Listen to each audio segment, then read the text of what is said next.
नमस्कार विद्यार्थी मित्रो, मी प्राध्यापक उत्तम गोरे, संचालक आणि मार्गदर्शक वॉरियर्स अकॅडमी। तर आपण जे प्राचीन भारताची सिरीज पाहतोय त्यामध्ये आपण पाठीमागच्या लेक्चरमध्ये युगांचा अभ्यास केला की हे 4 युग होते, प्रथम युग, द्वितीय युग, तृतीय युग, पॅलोझोइक, मेसोझोइक, न्यूझोइक, हा जो काय प्रकार होता याचा अभ्यास केलेला आहे। आजच्या लेक्चरमध्ये आपल्याला पाहायचं आहे की अश्मयुगीन माणसाची जीवन पद्धती म्हणजे अश्मयुगीन जीवन कधीपासून सुरुवात झाली, मानवी ज्याला आपण मानवी संस्कृती म्हणतो, ह्या मानवी संस्कृतीचा विकास कधी कधीपासून व्हायला लागला, ह्या सगळ्या गोष्टींचा आजच्या लेक्चरमध्ये आपल्याला अभ्यास करायचा आहे।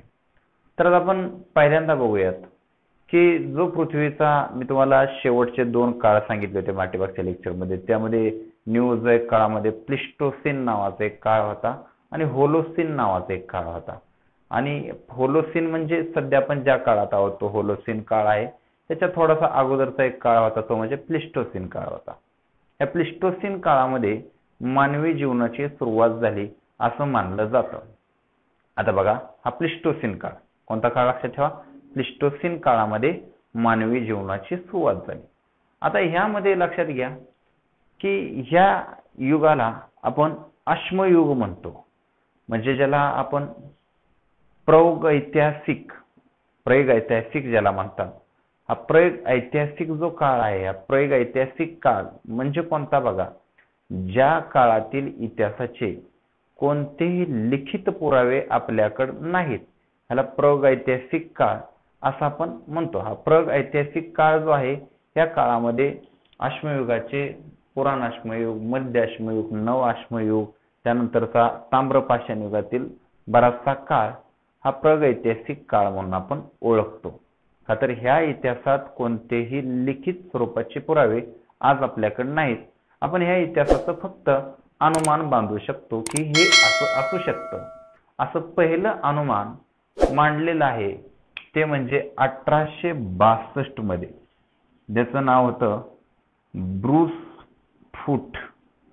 हा ब्रूस फूट ह्या शास्त्रज्ञानं पहिल्यांदा ह्या अश्मयुगाबद्दल हा बोललेला आहे आणि तिथून पुढे याच्यावर भरपूर काय लेखन झालं, भरपूर काय संशोधन झाले।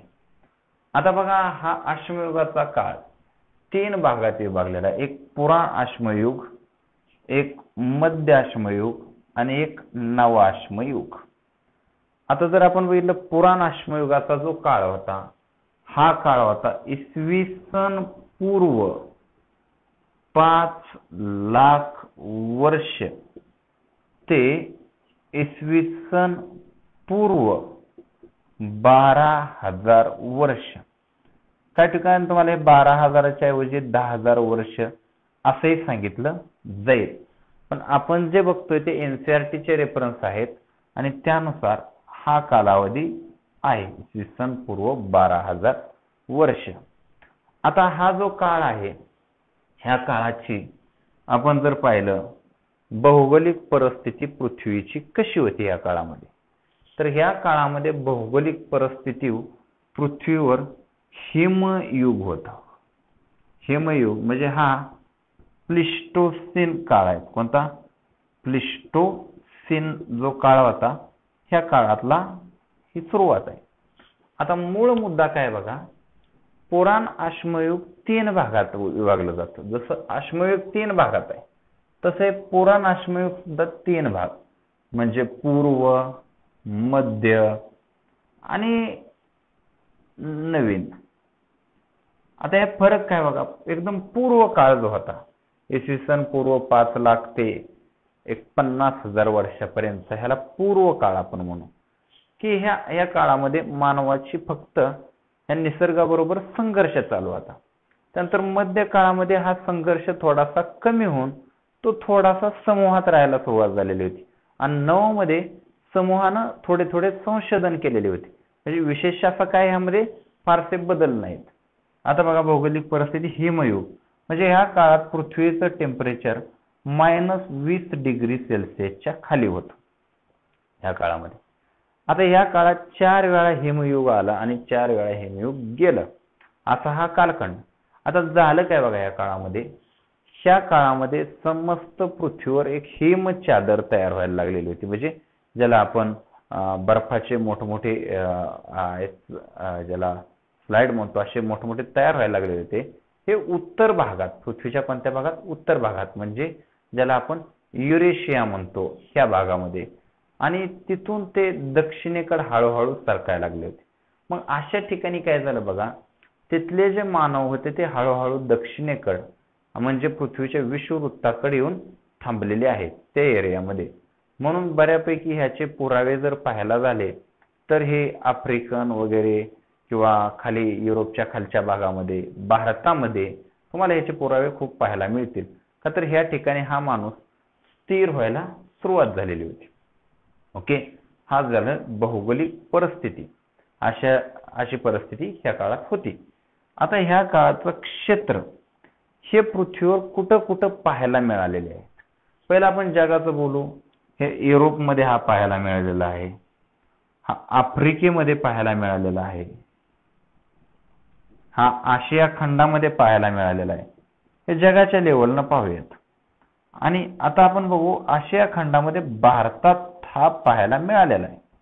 आता हा भारतात नेमका कुठं पाहायला मिळाला बघा, गंगा नदीचं क्षेत्र वगळता, गंगा नदी जी आहे तिचं क्षेत्र थोडक्यात काय, मैदानी प्रदेश ज्याला आज आपण भारताचे मानतो, या मैदानी प्रदेशात हा आपल्याला पाहायला मिळालेला नाही. हा मिळाला कुठं? दख्खनच्या प्रदेशात, राजस्थानच्या काय भागात आणि काश्मीरच्या काय भागामध्ये हा आपल्याला पाहायला मिळतो.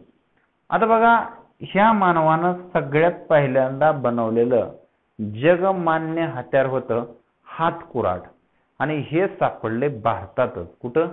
पेहेलगामला.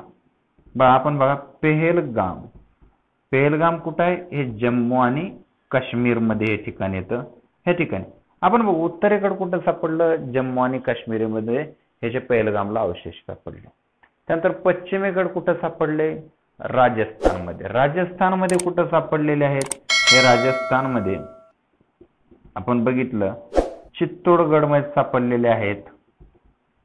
चित्तोडगड आहे, कोटा आहे, या ठिकाणी याच्या अवशेष सापडले.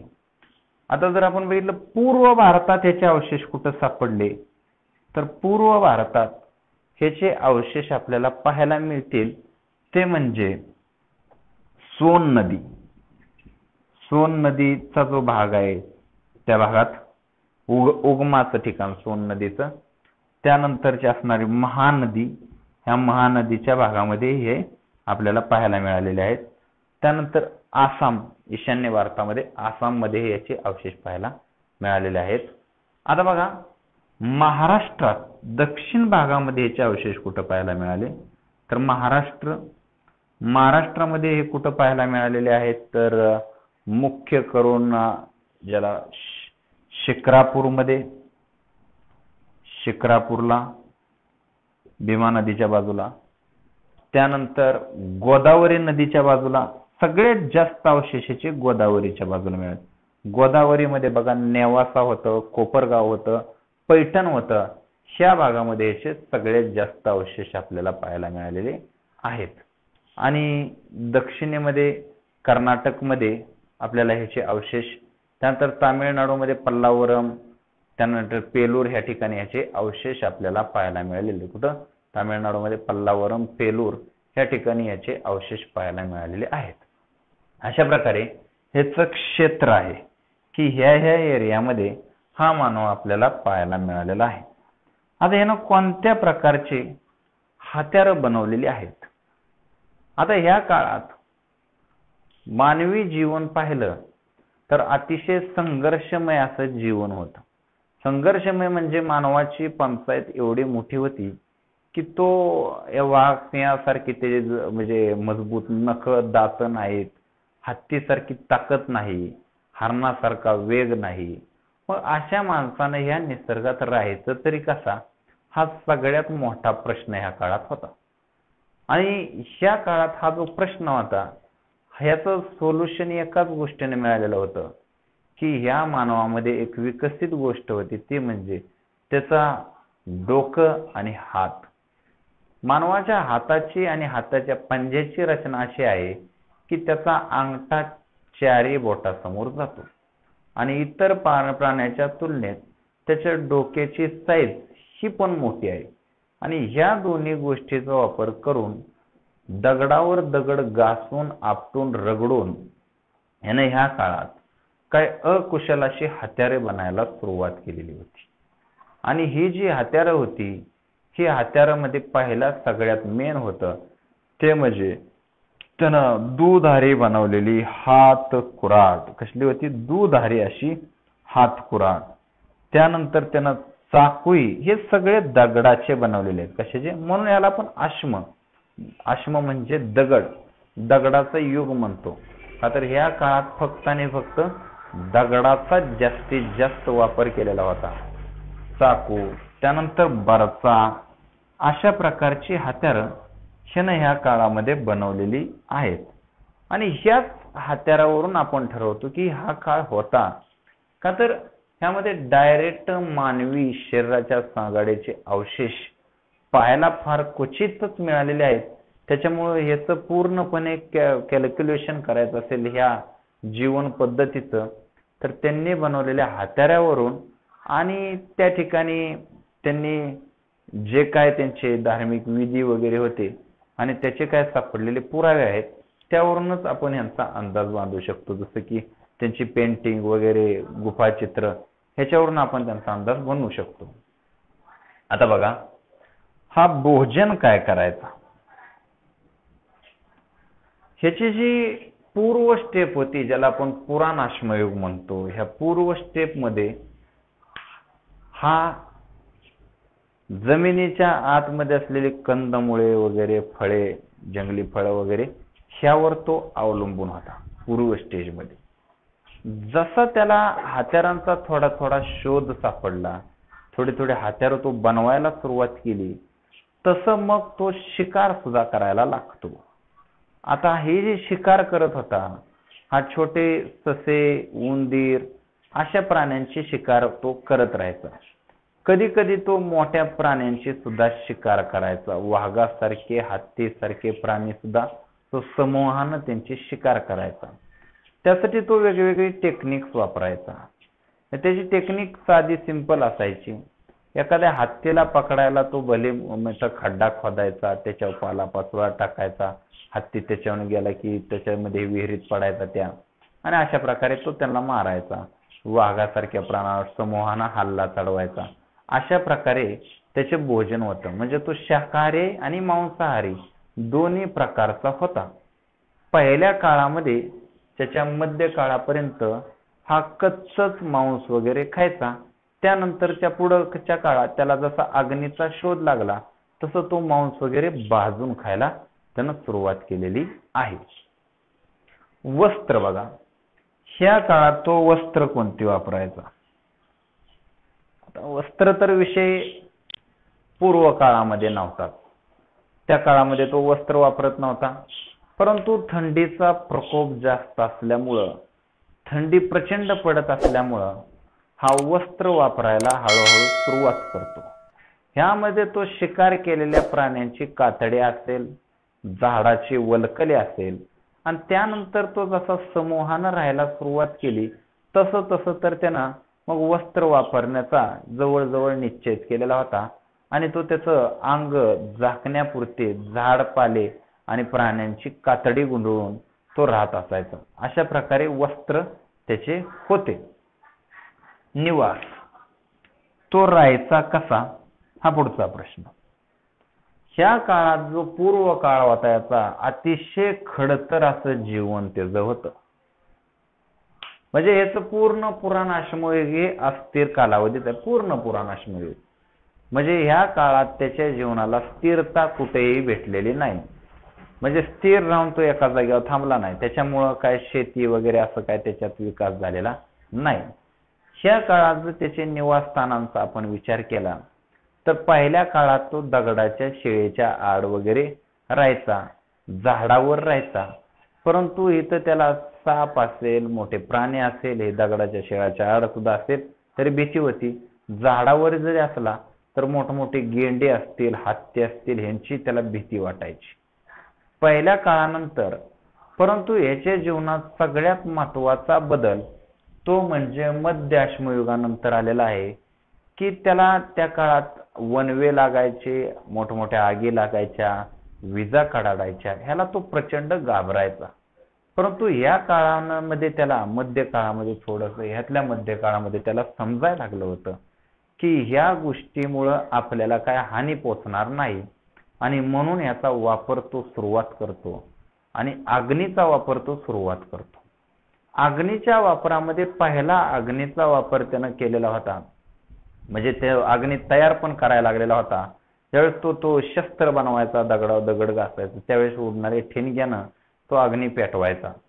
आता ह्या अग्नीचा वापर तो पहिल्या काळामध्ये कदाचित अन्न शिजवण्यासाठी करत नसावा, तर तो कशासाठी करायचा का तर एक गोष्ट लक्षात ठेवा की जंगली जनावर नेहमी अग्नीला घाबरतात.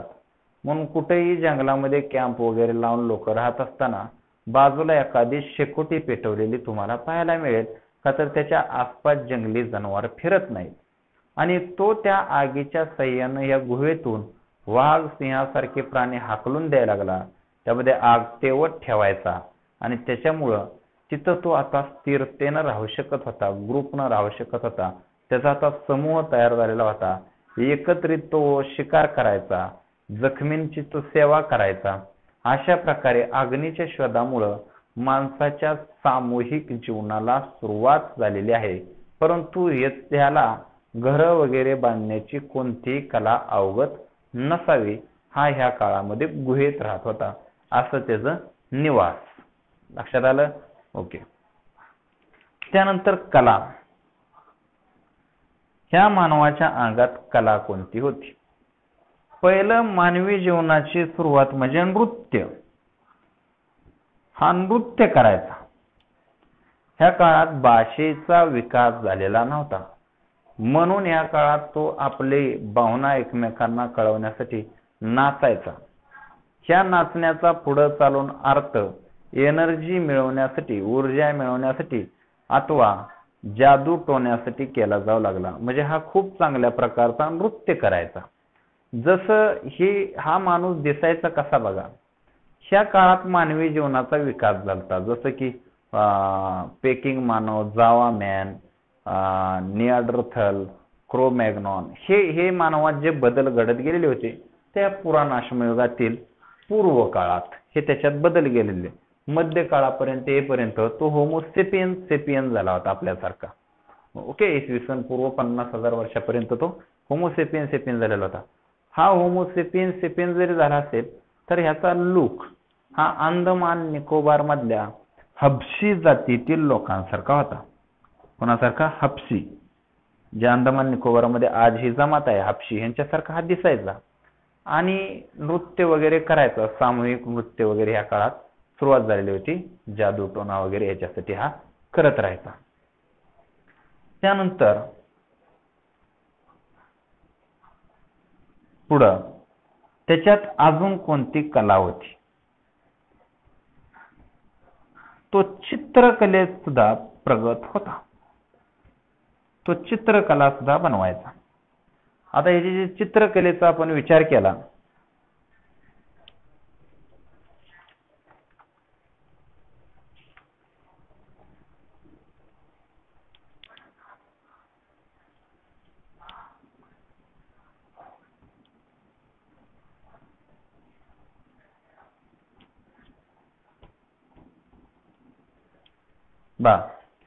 ह्याची चित्रकला, ह्या चित्रकलेवरून ह्याच्या जीवन पद्धतीचा आपल्याला अभ्यास होतो. जसं की स्पेन मध्ये अल्तमिरा आहे, फ्रान्स मध्ये लास्को आहे आणि भारतामध्ये मध्य प्रदेश मध्ये भीमबेटका आहे. जवळजवळ हे सेम काळातील आहेत.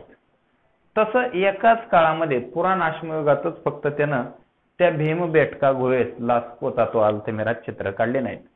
त्यानं त्या मध्य अश्मयुगात त्याच्यावर काय चित्र काढली, नव अश्मयुगात त्याच्यावर काय चित्र काढली, म्हणजे आज जर आपण भीमबेटकामध्ये गेलो तर तुम्हाला यातली काय चित्र पुराण अश्मयुगातील पाहायला मिळतील, काय मध्य, काय नवा अश्मयुग.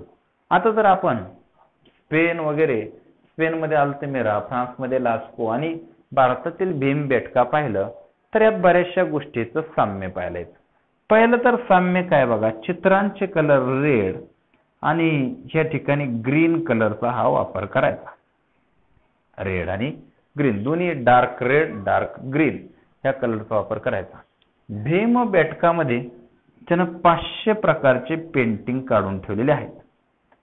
500 प्रकारचे पेंटिंग. आणि हे 500 प्रकारच्या पेंटिंग मध्ये हा गेंडा असेल, बैल असेल, अशांची चित्र, कुत्रा वगैरे ह्याची चित्र ह्या काळामध्ये तो काढलेली होती. ह्या काळात ह्यानं पाळीव प्राणी वगैरे हा प्रकार याच्याकडे नव्हता. तो चित्र काढताना लहान मुलांसारखी चित्र काढायचा, असा प्राणी काढायचा, त्याला असे पाय काढायचा. ओके, असे तो रेखाटन असायचं, रेखाचित्र असायची त्याची, अशी चित्र होती. म्हणजे पूर्णपणे काय अशी विकसित चित्र नव्हते, परंतु त्यातील जे रंग आहेत ते आज सुद्धा तितकेच ताजे तवाने आपल्याला पाहायला मिळतील. म्हणून जे.बी. नेल्सन सारखा एक इतिहासकार यांना म्हणतो की जरी हा काळ उलटून हजारो वर्ष झाले असतील तरी ह्या चित्रांचे रंग पाहता असं वाटते की ही काल परवा कधीतरी चित्र काढलेले आहेत. हे भीमबेटकामध्ये आपल्याला पाहायला मिळतात. अशा प्रकारे आता धर्म, ह्या मानवाचा धर्माशी फारसा काय संबंध नव्हता, ह्याला कोणता विशेष असा धर्म नव्हता, परंतु याच्या जगण्याच्या पद्धती ह्या ठिकाणी हा निसर्गातील ताकदवर गोष्टी ह्याला तो मानत असावा असं मानलं जातं. आणि तो इतका मानायचा की ज्या गोष्टी ह्याच्या हाताबाहेर गेलेल्या आहेत त्यावेळेस तो जादू टोण्याचा आधार घ्यायचा. हा मानव प्रचंड अंधश्रद्धाळू असणार आहे असं मानलं जायचं. ह्या काळामध्ये तो अग्नीचे दहन संस्कार किंवा एखादं मृत शरीर दफन करण्याचे संस्कार हे सुद्धा ह्या काळाच्या मध्य काळापासून सुरुवात झाली असावी असं मानलं जातं.